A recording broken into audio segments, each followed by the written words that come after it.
জয় গুরু যুগলে প্রণাম। নমস্কার বন্ধুরা, আশা করি সকলেই ভালো আছেন। আমিও ভালো আছি। তো আজকে চলে এলাম আর একটা রেসিপি নিয়ে। আজকে আমি বাসন্তী পোলাও বানাবো। ভিডিওটি সম্পূর্ণ দেখবেন, সকলকে দেখার জন্য অনুরোধ রইল। চলুন রান্নাঘরে যাই। পোলাও বানানোর জন্য আমি আদা বাটা নিয়েছি, এখানে নিয়েছি গোটা কাজু বাদাম, আর নিয়েছি ভিজিয়ে রাখা কিশমিশ। কিশমিশটা আমি ভিজিয়ে রেখেছিলাম। আর নিয়েছি গোটা গরম মশলা, তেজপাতা, আর নিয়েছি গাওয়া ঘি। তাতে আমি গোবিন্দভোগ চাল ভিজিয়ে রেখেছিলাম, গোবিন্দভোগ চাল নিয়েছি 500 গ্রাম। গরম কড়াইয়ের মধ্যে আমি গাওয়া ঘি দিয়ে দিলাম। পরিমাণ মতো ঘি দেবেন, ঘি একটু বেশি দিলেও অসুবিধা নেই, ঘি যতটা একটু বেশি হলেও ভালো হয়। তো ঘি গরম হয়ে গেছে, ঘিয়ের মধ্যে আমি গোটা এলাচ দিয়ে দিচ্ছি। এলাচগুলো একটু ফাটিয়ে নিতে হবে, দানা ফেলে দিয়েছি। এবার গোটা গরম মশলা দিলাম ওর মধ্যে, তেজপাতা দিলাম, আর দিলাম কিশমিশ, ভিজিয়ে রাখা কিশমিশ দিয়ে দিলাম। কিশমিশটা একটু নাড়াচাড়া করে ভাজা ভাজা করে তারপরে এই যে কালারটা দেখুন কীরকম একটু বাদামি বাদামি হয়ে এসছে। এবারে দিয়ে দেবো গোটা কাজু।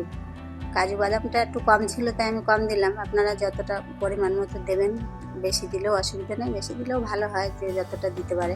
দিয়ে দিলাম আদা, গ্রেট করে রাখা আদা দিয়ে দিলাম। আদাটা আস্তে আস্তে করে এবার ভেজে নেব, নাড়তে থাকবো যাতে পুড়ে না যায়। হালকা আঁচে ভাজতে হবে, বেশি জাল দিলে পুড়ে যাবে। তো আমি ভেজে নিচ্ছি আদাটা ভালো করে। এখন হয়ে এসেছে প্রায়, কিশমিশগুলো লাল হয়ে গেছে। এবারে দিয়ে দিচ্ছি ভিজিয়ে রাখা চাল, গোবিন্দভোগ চাল আমি আগে থেকে ধুয়ে রেখেছিলাম। চালটা ভালো করে নাড়াচাড়া করবো, নেড়ে চেড়ে আমি এই উপকরণগুলো সব মিশিয়ে নেবো আস্তে আস্তে করে, নাড়তে থাকবো এভাবে। তারপরে আমি যেহেতু আমি বাসন্তী পোলাও করবো, যার জন্য আমি কিছুটা এখানে হলুদ দেব। তো হলুদ দিয়ে দিচ্ছি।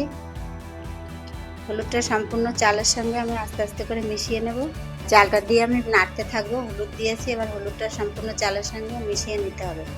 হলুদটা পরিমাণ মতো দেবেন, বেশি হলে আবার একটু লাল হয়ে যায়, সেই বাসন্তী পোলাওর কালারটা ঠিক আসে না, তাই হলুদের পরিমাণ বুঝে দিতে হবে, পরিমাণ মতোই দিতে হবে। বেশি হলেও হবে না, আবার কম হলেও সেই কালারটা আসে না বাসন্তী পোলাও যেহেতু।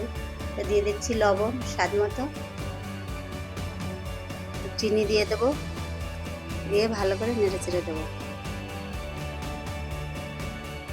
এবারে আমি ভালো করে নেড়ে চেড়ে মিশিয়ে নিচ্ছি, সুন্দর করে নেড়ে চেড়ে মিশিয়ে নিতে হবে, লবণটা যাতে সব জায়গায় মিশে যায়। তারপর আমি নেড়ে চেড়ে এবারে দেখুন সব জায়গায় মিশে গেছে। এবারে আমি গরম জল করে রেখেছিলাম, জলটা দিয়ে দিচ্ছি। হালকা উষ্ণ গরম জল দিতে হবে, আর জলটা অবশ্যই পরিমাণ মতো দিতে হবে, কম বেশি হলে হবে না। বেশি হলে আবার দলা পাকিয়ে যায়, আর কম হলে তো চালটা শক্ত রয়ে যাবে, যার জন্য আমাকে পরিমাণ মতোই জল দিতে হবে। তো পরিমাণ মতো জল দিয়ে দিলাম। এবার নেড়ে চেড়ে নিচে লেগে না যায় ভালো করে নাড়তে হবে, নেড়ে চেড়ে দিয়ে দিলাম চাপা। ঢাকা চাপা দিয়ে আমার রাখতে হবে যতক্ষণ জলটা শুকিয়ে আসে।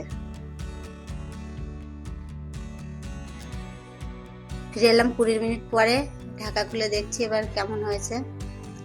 এই দেখুন পুরো কালারটা চলে এসেছে পোলাওয়ের, বাসন্তী পোলাওয়ের কালার যেরকম হয় সেরকমই চলে এসছে।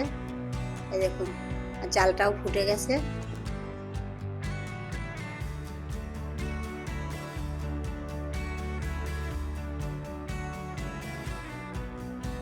এভাবে বাড়িতে আপনারাও ঘরে থাকা উপকরণ দিয়ে পোলাও বানিয়ে খাবেন।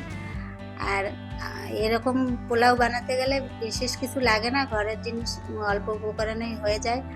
তো এর সঙ্গে আজ যারা নিরামিষ খান তারা আলুর দম করতে পারেন, পনির পোলাও, যাই হোক অনেক রকম খাবার থাকে নিরামিষের, সেইগুলো নিয়ে যারা নিরামিষ খায় তারা খাবে। আর এর সঙ্গে মটন কষা কি চিকেন কষা হলে আরও ভালো হয়। যে যেমন পছন্দ করে সে তেমন খাবে। ভিডিওটিকে সম্পূর্ণ দেখার জন্য অসংখ্য ধন্যবাদ। পরের ভিডিওতে নতুন রেসিপি নিয়ে আসছি, দেখা হচ্ছে পরের ভিডিওতে। ভালো থাকবেন, সুস্থ থাকবেন, নমস্কার।